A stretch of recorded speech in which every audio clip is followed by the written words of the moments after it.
Esta es su entrevista política. Muchas gracias a todos ustedes por los señalamientos que nos han hecho en las anteriores entrevistas, su opinión, su comentario. Siempre será bienvenido en este su portal de i.com.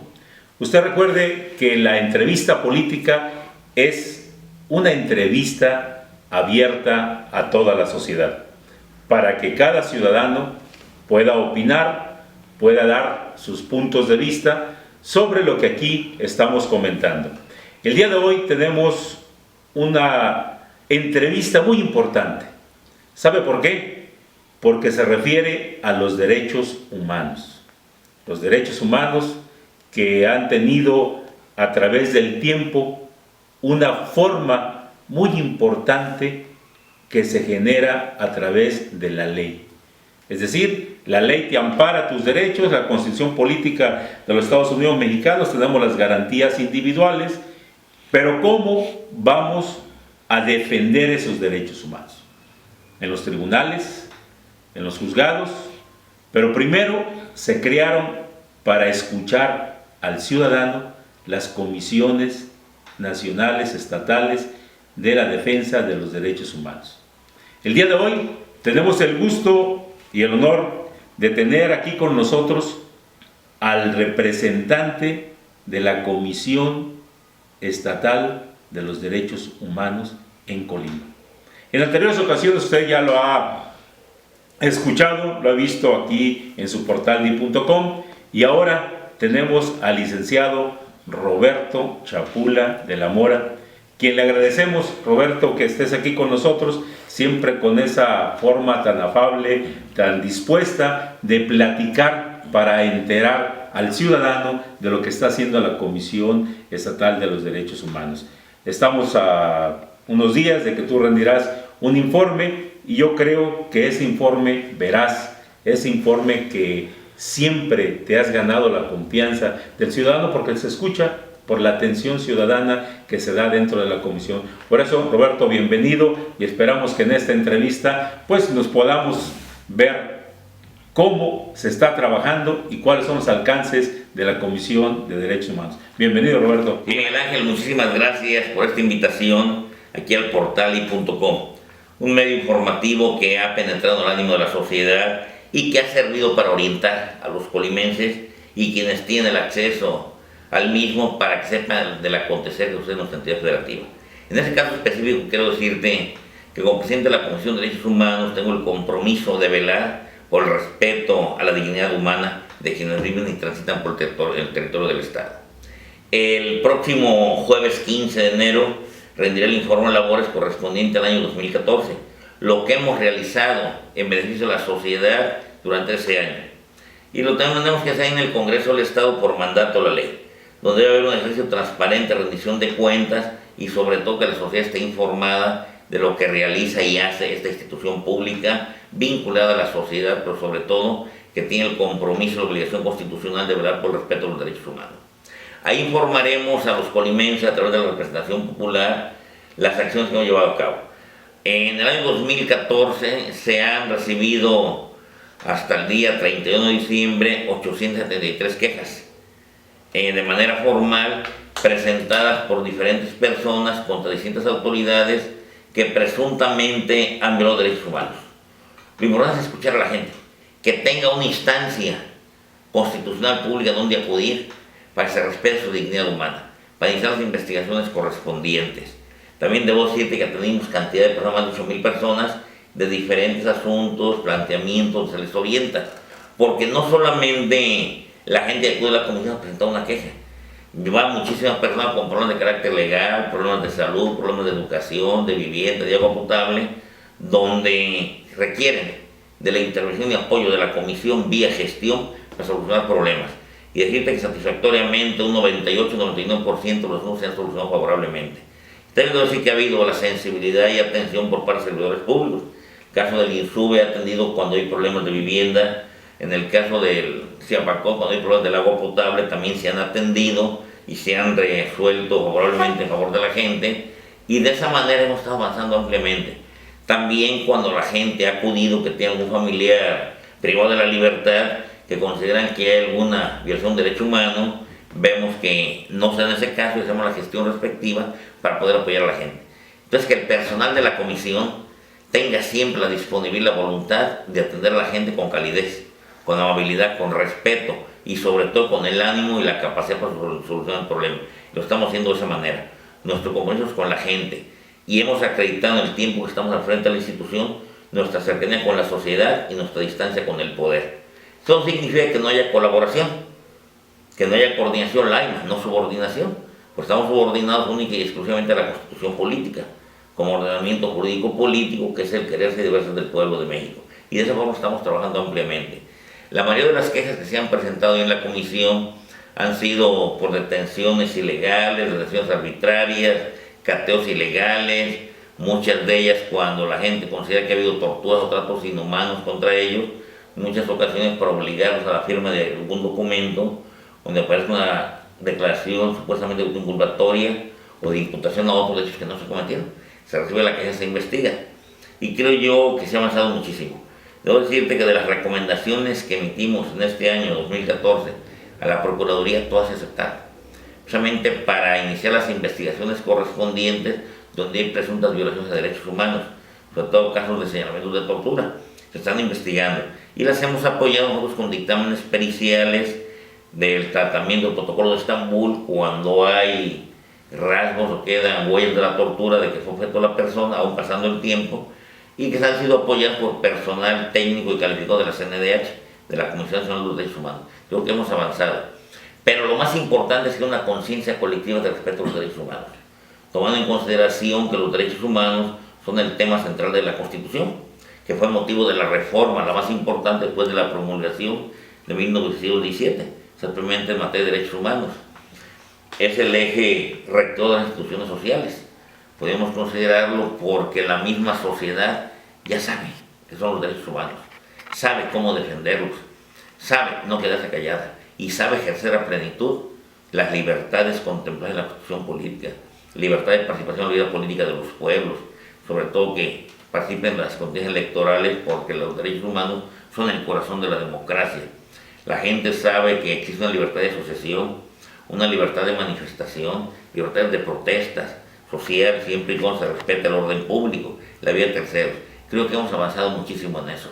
Y sobre todo que la gente sepa que estas instituciones, que son sistemas de justicia no jurisdiccional, están trabajando en favor de la sociedad. En este caso de la colimense, quienes transiten por el Estado, y a nivel nacional, la CNDH en todo el territorio nacional, y las comisiones de cada entidad federativa. De esa manera hemos avanzado ampliamente y creo yo que hay resultados tangibles. El crear esa conciencia es fundamental y hemos visto que la gente tiene que salir a la calle a veces para protestar por un acto y está permitido por la Constitución, pero que lo hagan con todo el respeto, con toda la formalidad. Hemos visto en otros países, todavía en Francia, cómo se suman a la manifestación de los franceses los líderes políticos de naciones europeas. Entonces, de esa manera la gente tiene que expresar su pedido por la paz, su pedido por la tranquilidad, sobre todo que se requiera paz y armonía social para avanzar en los pueblos, respetando las ideas, respetando el periodismo, respetando la vida misma, la vida humana sobre eso. Y tenemos que luchar, dar el valor a la vida humana, porque es lo más importante que tiene un ser como persona. Te has ganado la confianza ciudadana, porque quien no tiene confianza no va a poner una queja. Como se ha dicho que hay millones de delitos a nivel nacional, pero muy pocos se denuncian. ¿Por qué? Porque no hay esa confianza, no en las instituciones quizá, pero sí en quienes están al frente de las instituciones. En Colima, los derechos humanos, tú acabas de señalar, 8,000 personas que acuden a la Comisión de Derechos Humanos, pues ahora sí, como dicen, a presentar lo que para ellos consideran que fue una violación a sus derechos. Esta confianza, Roberto, que te has ganado, ¿es producto de la eficiencia o de la atención? O sea, separando, tú dices, ahí toda la gente es atendida, bueno, me pueden atender bien, pero no me resuelven a mí el asunto. Hay atención, hay eficiencia, hay respuesta al ciudadano, lo que permite que esa confianza se vaya valorando, porque hemos tenido casos de torturas, problemas graves como en Villa de Álvarez, con denuncias que se han hecho aquí en el portal de i.com, y bueno, afortunadamente la gente después viene a decir gracias porque mi asunto fue resuelto. ¿En qué dinámica se maneja esto, Roberto? Mira, están las tres cosas: atención, eficiencia y respuesta. Todo planteamiento requiere una atención y un estudio que requiere una respuesta. La Comisión de Sistema de Justicia no jurisdiccional. La misma ley establece, que regula la institución, establece un procedimiento. Cuando alguna persona sufre una violación del derecho humano por una detención ilegal, un cateo ilegal en su domicilio, y es sujeto de una acusación, víctima de una tortura y puesto a disposición de un juzgado, van a intentar su queja a los familiares, sobre todo cuando los tienen incomunicados, que no saben de ellos. De inmediato se instruye al personal de la comisión, específicamente de visitaduría y quejas, para que se cercioren y busquen el paradero de la persona. Y emitimos un acuerdo, que se llama medida cautelar, para que lo pongan a la vista. Eso no significa que resuelvan la situación de los delitos, que lo pongan a la vista para que los familiares de la persona detenida y que estaba incomunicada, que no sabían de él, lo vean. Le imputan un delito, pero ahí está. Eso le da más tranquilidad a la gente. Y de ahí sigue el procedimiento. Si se acredita plenamente que se violentaron derechos humanos y en consecuencia garantías constitucionales con motivo de la detención, y esto es con medios probatorios, en el curso del procedimiento que dura unos meses, se emite la recomendación respectiva. La autoridad sabrá si la acepta o no la acepta. Puedo decirte que a ninguna autoridad le gusta que le hagamos señalamientos, pero siempre alzamos la voz y en base a las facultades que tenemos para poder exigir y poder pedir que se respete la dignidad humana. Lo hemos estado haciendo. En ocasiones, te lo comenté hace un momento, en el curso del procedimiento, que es la etapa conciliatoria, se logra la conciliación de intereses, que dice la persona que yo no quiero problemas. ¿Por qué? Porque familiares del policía o de la autoridad o el policía buscó un conducto, algo con la gente, con el afectado van, se ponen de acuerdo. Después se disculpan sobre reparar el daño y van a la comisión. ¿Saben qué? Ya vengo a retirar mi queja, agradecer la atención que hubo en la institución y decir que ya no quiero que se avance sobre eso. Y también asuntos que se prolongan, debo decírtelo, que muchas veces, o la mayoría de las veces, la autoridad niega los hechos. Cuando hay algún señalamiento de detención arbitraria, de golpes, torturas, tratos infrahumanos, lo niega la autoridad. Cuando tenemos que profundizar, cuando se dilata más el procedimiento, tenemos que apoyarnos en personas capaces, sobre todo profesionales en la materia, con dictámenes periciales, sobre todo en tratamiento del protocolo de Estambul, que a veces una persona tiene todas las huellas de la tortura que sufrió, física, psicológica sobre eso, y está privada de la libertad y sujetos a un proceso, muchos hechos que no cometieron. Y eso ha servido como base para darle sustento a la recomendación y que están estudiando por parte de las autoridades. Entonces hemos avanzado. No hay asuntos que no nos corresponden. Nosotros estamos impedidos para conocer asuntos jurisdiccionales, asuntos electorales. En los electorales están los tribunales electorales o los organismos que conducen el proceso electoral, que fueron creados para eso. Entonces no tengo que reconocer ya la comisión, aunque el derecho prepara la vida política de los pueblos es un derecho humano. Y por otro lado, los jurisdiccionales están sujetos a la potestad de los jueces. En cuanto al aspecto jurisdiccional, pero en el aspecto administrativo, que hay un tratamiento indigno a una persona, sí podemos intervenir sobre eso. En asuntos laborales podemos intervenir no en el procedimiento de crimen justificado, simplemente se respete la condición del trabajador y recomendar a la autoridad laboral que intervenga, la inspección del trabajo, las juntas de conciliación, la toma de nota de los sindicatos, o sea, que haya una atención. Actuamos con tantas autoridades administrativas de diferente índole. En el caso, por decir, de a los que les suspenden el servicio o el suministro de agua potable, porque deben a la CEPACOP o otro organismo operador no pagar. Entonces la ley faculta a la autoridad o al organismo prestador del servicio hacer la reducción del suministro de agua. Pero en grandes ocasiones, en muchos de los casos, como no trae presión el agua, no sube los tinacos, la gente se queda sin agua. Y eso motiva que vayan a la comisión a pedir intervención, más que de derecho humano vía protesta, bien conformidad, porque llegamos a la gestión, para que se reconecte el servicio. Y yo debo decirte y aprovechar también, debo reconocer que el director de CIAPACOP el Oscar Valencia ha sido muy atento. ¿Cuántos dos planteos se han resuelto? Se ha recortado el servicio y sobre todo se ha buscado para el discurso económico, sobre todo gente humilde, apoyarla. Concerciora plenamente, que no hay trabajo, que están enfermos, son adultos. Se acredita que realmente no tiene recurso económico y sin afectar la operación del organismo operador han apoyado a la gente que establece el servicio. Por eso también el agradecimiento, ¿no? Es un favor de la gente. En lo del INSUBI, en cantidad de casos que hemos intervenido, cuando se les pretendía quitar de las casas a las gentes, que hablamos con el director cuando se han resuelto, cuando interviene en la comisión. Muchas veces la gente no paga. A veces la cultura es no pago, ¿no? U otra vez no tiene. Entonces se acumula la deuda y lógico, y los organismos tienen que exigir el pago, el cumplimiento de la obligación, para que se capitalice y pueda haber créditos para otras gentes, ¿no? Otras viviendas. Sin embargo, se busca la manera de que se reestructuren los adeudos, se llegue a un convenio y empiece a pagar a la gente.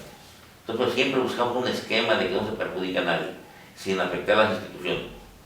Y así en cantidad de instituciones públicas es donde intervenimos. Donde no hay intervenciones en lo de cuestión de justicia. Muchas veces llega gente en asuntos mercantiles que no nos corresponden. Pues ya los canalizamos a la Secretaría de Oficio, el gobierno del Estado de forma muy eficiente han respondido y han actuado.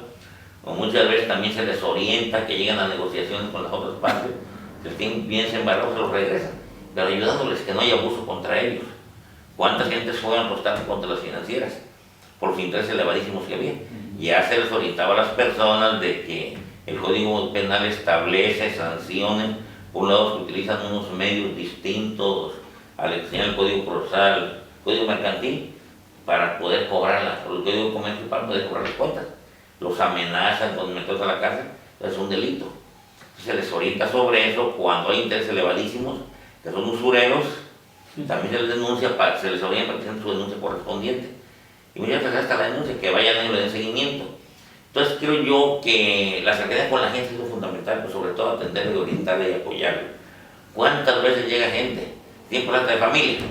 Ha llegado una señora que no hay que ser con su hijo, tiene 6 años y que le quiere pegar a ella. Entonces ya la mandamos por la seguridad pública, donde hay un departamento de dirección de prevención del delito, donde buscan la forma de hablar con los jóvenes y modificar su conducta.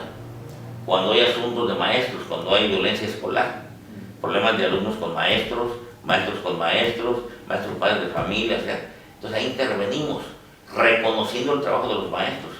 Yo en lo personal siempre he reconocido a los maestros y las maestras como los profetas de la religión del saber, y siempre busco la manera de cuidar su prestigio, pero también cuando hay criatizo en el arroz también que modifiquen su conducta, para que haya un tratamiento adecuado y orientador, como también a los padres de familia les he dicho, que el espacio de educación de los hijos es la casa, es el espacio donde tener la violencia, que haya buenos ejemplos a los hijos, que no esperen que la escuela haga lo que le corresponde a la casa o a otros padres de familia, que seamos coadyuvantes en la educación y formación de nuestros hijos. La educación se aprende en cada escuela formativa.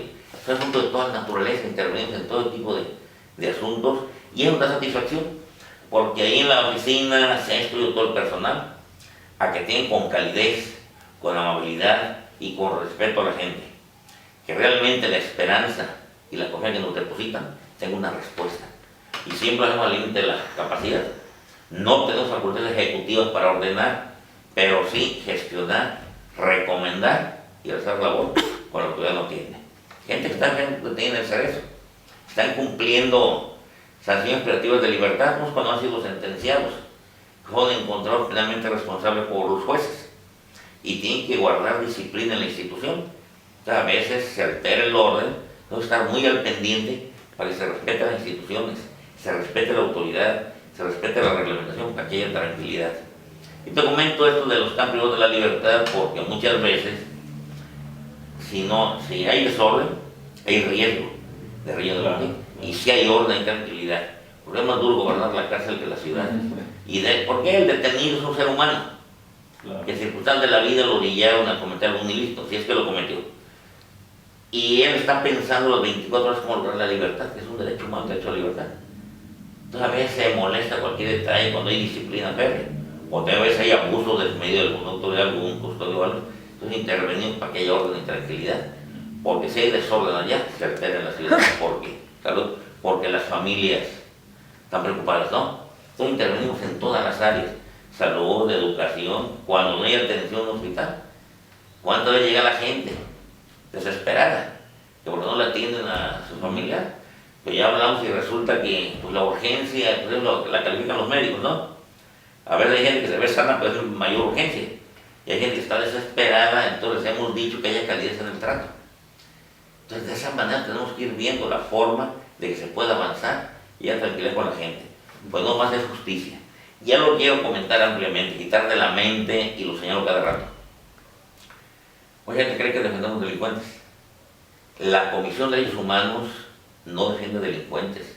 Defendemos a las víctimas del abuso del poder, a las víctimas de la indolencia de un funcionario público, a las víctimas de un delito, para que se les repare el daño moral y psicológico, a la víctima de un delito, y en el curso del proceso penal respectivo, cuando tiene carácter de ofendido, lo representa el Ministerio Público, precisamente para aportarle las pruebas necesarias y poder demostrar la responsabilidad del inculpado, para que ya cuando el juez se encuentre que es penalmente responsable, condene a la sanción privativa de libertad y la reparación del daño, tenga el carácter de pena pública.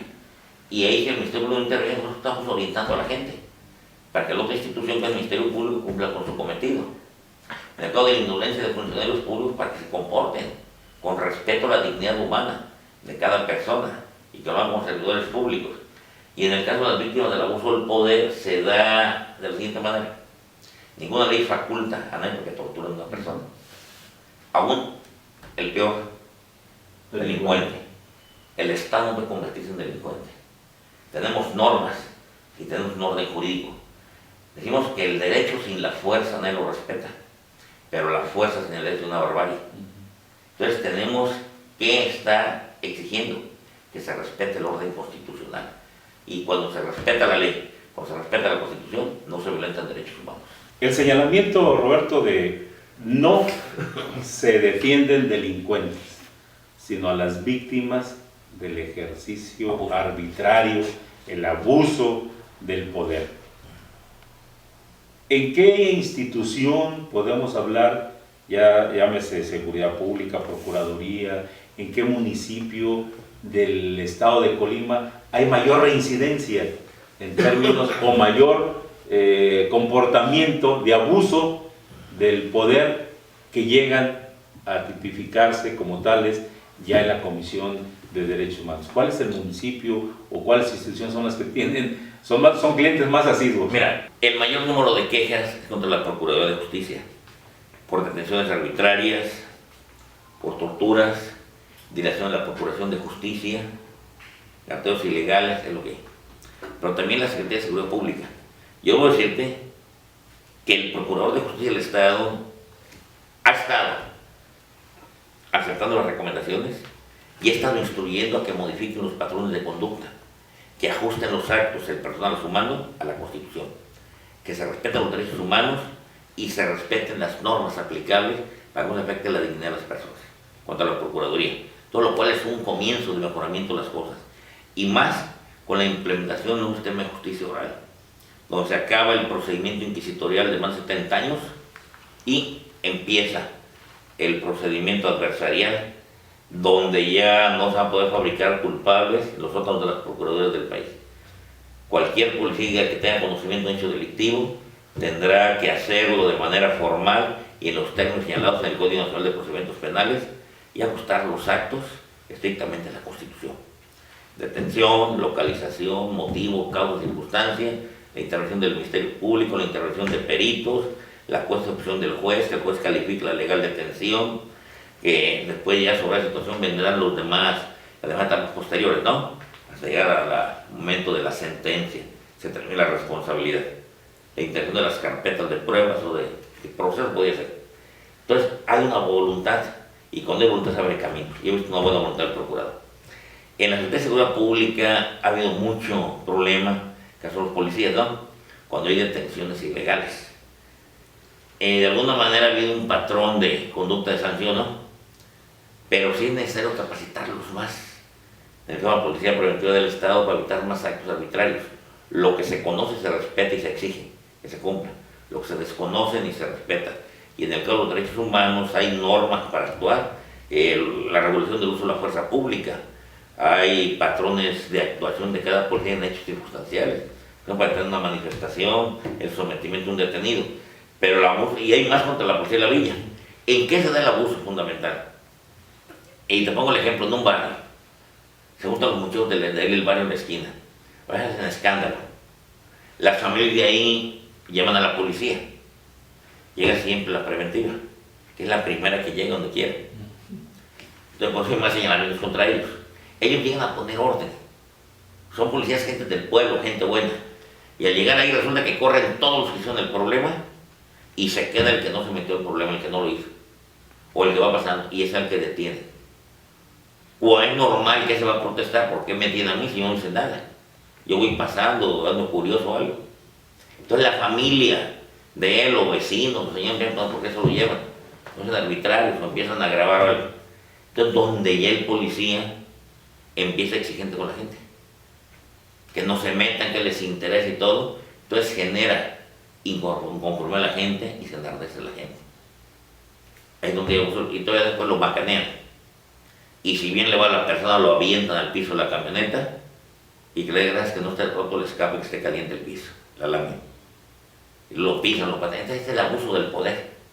Cuando una persona está sometida, puede decir mil cosas de palabra, pero no pone en riesgo la vida. Ya está esposado y todo. Entonces cuando lo golpean, lo macanean, lo patean, con la gente se molesta, es un abuso de poder. O también, por ejemplo, en el caso de investigación de delitos, no tipo de circunstancias, que hay 20 robos en un barrio, y no por investigación, por circunstancias normales detienen a un ratero, y la persona trae objetos, producto del delito de robo, algún televisor, un cilindro de gas, alguna batería de carro, que es lo más común, y por regular siempre son adictos, roban para la adicción, para comprar la droga. En la mayoría, el gran porcentaje de los casos, los agarran. Si se integra la averiguación previa por esos hechos, por ese delito, consideramos que se integra la indagatoria, se pone en cuestión del juez, fue tenido flagrancia, esa persona no sale de la cárcel. Con la sanción establecida en el procedimiento inquisitorial, es de 5 a 15 años de prisión. 5. No, pero el problema del abuso del poder viene cuando a ese detenido lo obligan a que firme actos donde aparecen supuestas confesiones de que robó el resto de domicilios, otro sistema de domicilio. Y viene el problema del abuso del poder, pero a través de la violencia lo obligan a que firme actas. Entonces la policía no esclareció el hecho, justificó el trabajo, aparentemente lo esclareció, pero genera impunidad para los verdaderos autores de los robos, y para ese detenido que se ha tenido por un delito le cargan otros que él no cometió. Ahí está el abuso del poder. Entonces queremos que la autoridad de los actos a la ley. Quien comete un hecho, que sea sancionado en los términos constitucionales. No queremos impunidad. Queremos que haya acción de la autoridad, que haya sanción, pero tampoco que haya imputación a alguien que no cometió un delito. El que cometió algo que lo sancione. Y creo que de esa manera es cuando alzamos la voz nosotros. Queremos que la autoridad de los actos, lo que establecen las normas, y la Constitución no señala que se obligue a alguien a que acepte vía confesión inculpatoria un hecho que no cometió.